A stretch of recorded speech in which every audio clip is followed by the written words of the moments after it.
Greetings, YouTube. The Doctor is in. Dr. Urius Papers here coming at you with another commentary on Marvel Contest of Champions. Don't forget to hit that subscribe button. If you like this video, hit the like button. If you have any questions or comments, please leave a question or comment. All right, we are doing another video in our series of who to awaken and who to spend Sig Stones on. And this chapter is chapter 4, or video number 4. And today we're going to talk about tech champions. So, as usual, I've got my nice little sheet here. This starts out as tech champs that should be awakened, top 10, and then we've got some honorable mentions to talk about as well. So first we're going to start with the first one. Number 1 is Ghost. So Ghost begins phasing for 2 seconds, and whenever Ghost is missed, Ghost generates up to 5% max power. So let's take a look at that on Aunt May. There's Ghost right there. And there it is right there. When opponent miss, generate 2 to 5% of max power per miss. And, of course, her abilities are all generated out of her special 2. All the damage is coming from her special 2, and, you know, we want to hit that special 2 when we dash back and then start to phase and then go in. So phasing is important, and getting that power out of misses from the phase is important too. And starting the fight with a phasing for 2 seconds is really important. All right, so number 2 is Omega Sentinel. And what does Omega Sentinel get that she normally doesn't have if she's not awakened? Well, she doesn't gain this passive energy resistance for each non-damaging debuff on opponent. She puts a bunch of different non-damaging debuffs on opponents. Her special attack, if she's not awakened, does not inflict an additional incinerate debuff for each prowess on the opponent. So this is basically for mutants. A lot of this, I have to say that this list was very hard to put together because a lot of tech champs don't need to be awakened at all to get the full power out of them. And there's not a lot of high damage tech champs. Most of them are all very tanky, which you would expect from a tech champ. Okay, so let's continue. So she's going to get an additional incinerate debuff for each prowess on the opponent up to a maximum of 5. Again, that's probably for mutants. So what else does she not get if she is awakened? For each armor up that is consumed by a special attack, because she gets armor ups and then she consumes them when she does special attacks, there is a 20 to 50% chance for Omega Sentinel to gain a new armor up. So what does she get from those armor ups? Because that's super important. So she's got this always active Cybertech Nanotech. So she's poison. She takes no damage from bleed and poison effects and grants immunity to reduction from poison. So she isn't immune to either one. She just doesn't take damage. When inflicted with a bleed or poison, blah, blah, blah, she can incinerate. All of Sentinel's incinerates deal a certain amount of damage. She's got this pre-fight that can do a whole bunch of stuff. Adaptive body is always active. So she's immune to nullify, stagger. Now here's the armor up. Gain an indefinite armor up whenever either champion makes contact with the same basic attack twice in a row. So you could go medium, medium, medium, medium, medium, medium, or you could go medium, light, light, light, light. And you'll get an armor up, increasing armor rating by 942, and then you gain an additional armor up against mutants, and then she'll get rid of those armor ups. On contact, consume up to 5 armor ups, increasing the duration of all debuffs inflicted. And then she does other things too with her special attacks. But this allows her to keep those armor ups. So she becomes extra tanky that way. So I think that's important to have all those things. Guardian, another tanky tech champ. So what does Guardian look like without and with? So while Guardian has an armor up effect. So when does Guardian get an armor up effect? Start each fight with an indefinite armor up. If this buff is removed for any reason, it will return after 14 seconds. While Guardian has an armor up, he get well-timed blocks against special attacks. However, while he has that armor up, he also gets all 4 of these things: block proficiency, energy resistance, bleed resistance, and crit damage resistance. So he is a big tank. But without being awakened, he gets none of that. So I think that's really important. He's not a massive damage dealer, but he is very tanky. Number 4 I have is Captain America Sam Wilson. So what does Captain America Sam... And I actually like Captain America Sam Wilson. I've got a 6-star that I got Awaken, which I think is great. So when he becomes Awakened, remember he doesn't get any of this stuff when he's not Awakened. When either champion performs a well-blocked attack, Captain America inflicts a sap charge on his opponent. So what are those sap charges for? I believe it's a special 2.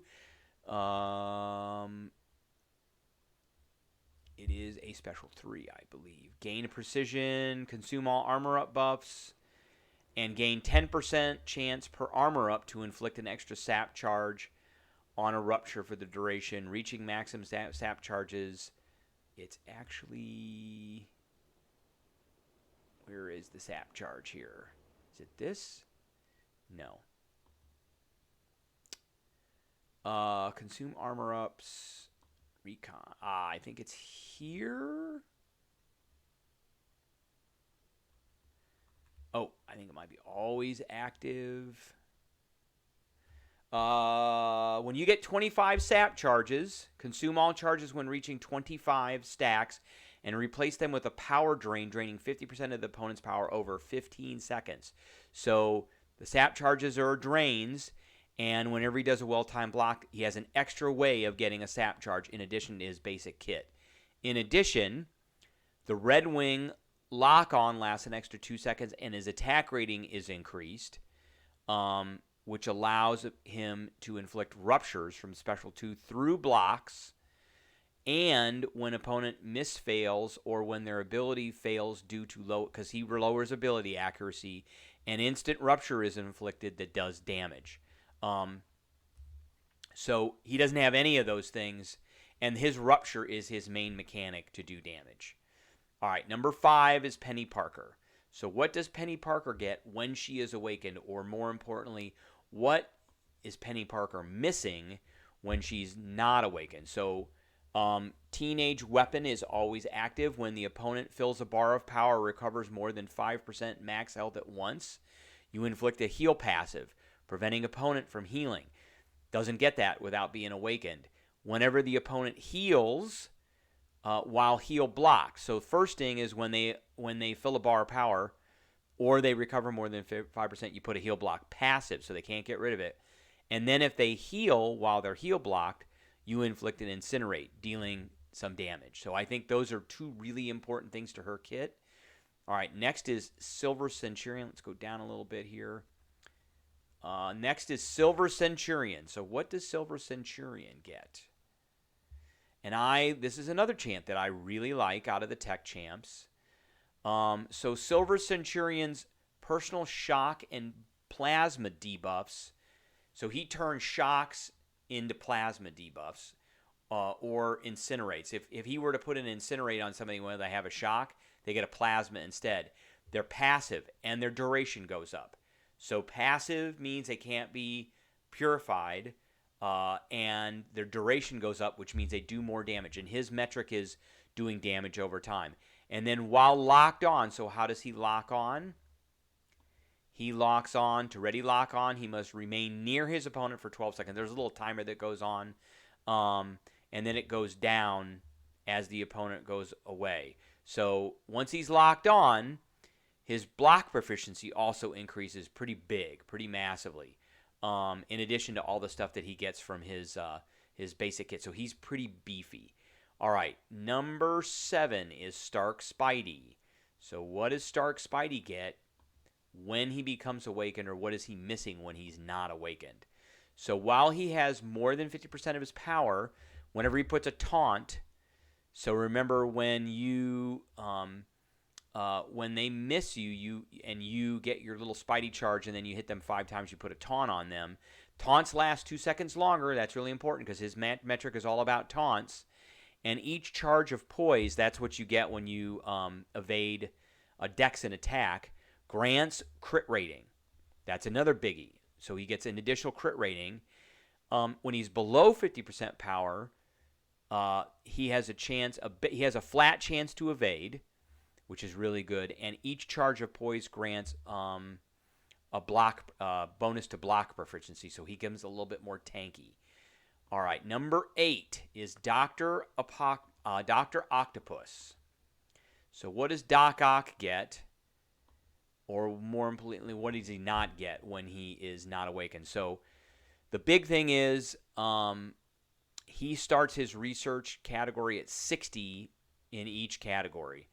And each breakthrough is replaced by a new, more powerful effect. So he starts out at 60, and if he gets physics, he power drains for 100% of the power gained. That is the opponent. Any power the opponent gains, they lose automatically. They don't gain anything. And he steals power from them. Really, that's very powerful. If he gets chemistry, deal direct damage equal to 100% of the power gained, and lifesteal. So if you've got an opponent that's trying to gain power, they all of a sudden will start losing power. So this is good against mutants, of course, that have regeneration like Wolverine. But in addition, he also lifesteals. He'll steal some of that health away. And if he's got biology, then he gains the biology breakthrough, armor up, and his armor penetration while it's active. So he gets the standard armor up, and then he also gets armor penetration, which is really good. Okay, number 9 is Nebula. So what does Nebula get, or more importantly, what is she missing when she is not awakened? It's pretty basic. While the opponent is suffering from at least one shock, which you can do when you heavy your opponent, so you can parry them and then heavy them. That puts one shock on them. Nebula's attack gains 8 to 25% combat power rate, which means you go in there and you start attacking them after you hit with that shock, and she gets more power, and more importantly, you're trying to get up to this special 3 so that you can get that overcharge passive.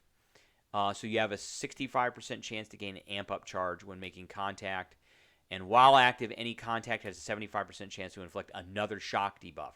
So you want to get to the special 3, and you want to keep getting to the special 3 so you can keep landing shocks, so you can keep doing damage and getting power. Her damage all comes from shocks, and the faster you can get up, the better.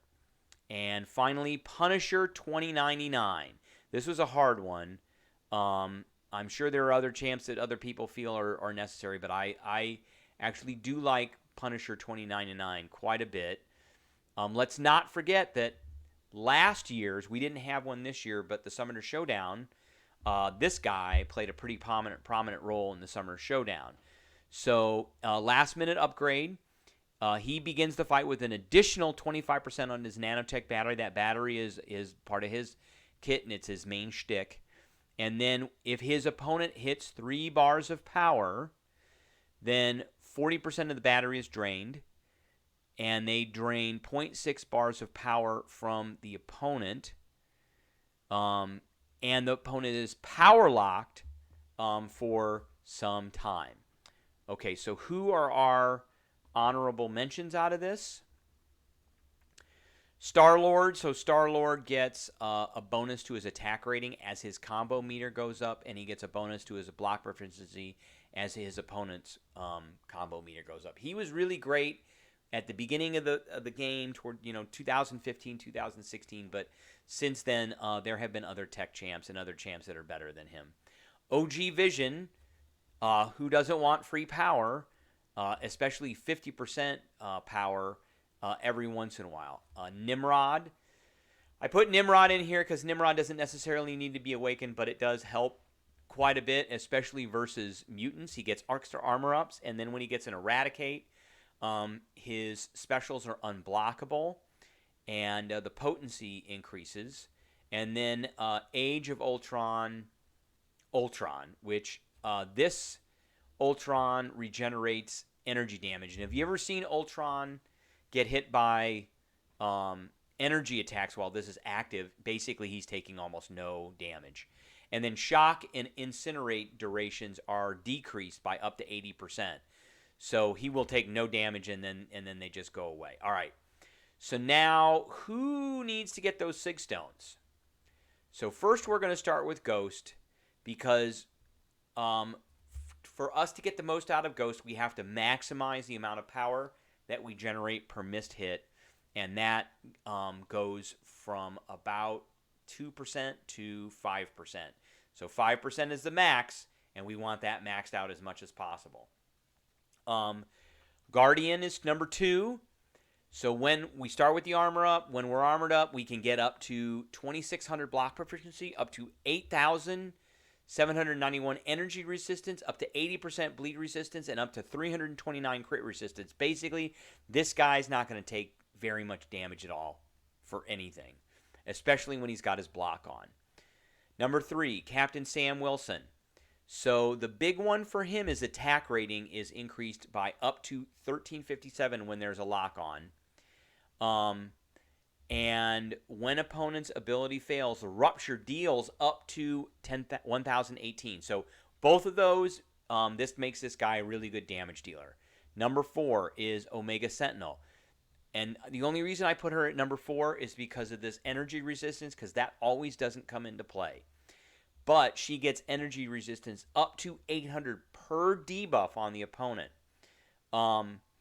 And during a special for each armor up consumed, up to a 50% chance to regain an armor up. And her metric is all about those armor ups, because she consumes the armor ups. Number 5 I put as Nebula, because we want to get up to 25% combat power rate. Number 6 is Penny Parker, because we can inflict that heal block up to 6 seconds, and 6 seconds is a long time in this game. And then whenever opponent heals during heal block, we inflict an incinerate, dealing up to 15% of health they would have gained. So we want to maximize that. Silver Centurion is number 7 for Sig Stones. We can increase our block proficiency by up to 3,300 if we have a lock on, and we can increase the duration of our passive shocks and plasmas by up to 25%. So that's the longer we got those on, the better, and that's his shtick. For Dr. Octopus, we want max Sig Stones because we get the power drain that lasts longer. We get the steal of the power to be higher. We get the life steal from chemistry to be maxed out, and we get the armor penetration from biology. Those are all really important things. Stark Spidey is number 9 for Sig Stones. The big one is the max crit or the max block. Really, it's the max crit. We want that crit to be as high as possible. And lastly, for Sig Stones, it's Punisher. We want that power lock after a special 3 to last for a long time. So we can get that to last up to 10 seconds. So that is my list for tech. I hope that you enjoyed it. If you have any questions or comments, leave them below, and I will catch everybody later.